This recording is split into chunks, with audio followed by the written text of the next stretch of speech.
Hello દોસ્તો, જય શ્રી કૃષ્ણ. ઘણા બધા લોકો મારી જેમ ગાયું અને ભેંસું રાખે છે, પશુપાલન કરે છે. ઘણા લોકો કોમેન્ટ પણ કરે છે, ઘણા બધા પ્રશ્નો પણ આપણે એને પૂછે છે. તો હાલો આજે એક સ્પેશિયલ એના વિશે વિડીયો બનાવી દેવી.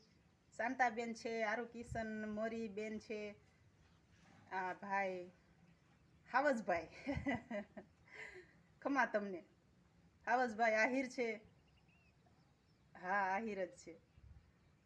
ઘણા બધા એવા છે જે પશુપાલન કરે છે અને પ્રશ્ન પણ પૂછે છે. તો હાલો આપણે થોડુંક પ્રશ્નનું નિરાકરણ આ વિડીયા દ્વારા કરી લેવી. તો આપણે જે હરેશભાઈ પાસેથી 2 વર્ષ પહેલાં એક ગાય લાવ્યા હતા, એ પરમ દિવસે વિયાણી, એને પણ વાછડી આવી છે. અને આજે 10 દિવસ પહેલાં આપણે જે લાવ્યા હતા એ અત્યારે આજે એટલે કે ગુરુવાર છે આજે. તો આજે સવારે વહેલા 4 વાગે એને પણ બચ્ચાને જન્મ આપ્યો છે અને એને પણ વાછડી જ આવી છે. તો આપણે થોડીક એના વિશે જાણી લેવી. તો બને રહેજો વિડીયોમાં. વિડીયો સારો લાગે તો કમેન્ટ કરજો અને સાથ સહકાર સપોર્ટ આપવા બદલ જય શ્રી કૃષ્ણ. ખૂબ ખૂબ આભાર આપ સૌનો. તો હાલો જણાવી દેવી. તો જો આ એ ગાય છે જે આપણે હમણાં 10 દિવસ પહેલાં લાવ્યા, અને આ બેન છે, જો કેવડા મોટા છે. તંદુરસ્ત વાછરું આવ્યું છે. જો આ વાછરું રે ને તંદુરસ્ત વાછરું ગણાય. જો કેવડી મોટી, કેટલી મોટી વાછડી આવી છે એમ. તો હવે તમને વિડીયો બતાવવાનું કારણ એ છે કે જર અમુક વખતે પડે ગાયને, તો આપણે એને ખબર કેવી રીતે પડે કે જર આખી પડી ગઈ કે નહીં. તો જો આપણો મેન હેતુ આ સ્પેશિયલ આ વિડીયો આના હાટું જ આપણે બનાવ્યો છે કે આ આખી બચ્ચાદાની છે, આની અંદર બચ્ચું હોય. જો કોઈને હશે કાંઈ થતી હોય તો માફ કરજો, પણ અમે તો 15 વર્ષથી ગાયું રાખવી છીએ અને તમામ પશુપાલન આવું બધું કરતા જ હોય. અમે એક નહીં પણ જેટલા પશુપાલન આપણા આખા ભારતના હશે પશુપાલકો, એ બધાય આ બધું કરતા જ હોય. તો આજે 4 વાગ્યે બચ્ચાને જન્મ આપ્યો અને અત્યારે 8:15 વાગ્યા છે. 4 કલાકમાં 4 કલાક અને 15 મિનિટમાં આ જે જર કહેવાય એ પડી ગઈ છે. તો જો આ જર છે ને એ આખી પડી છે.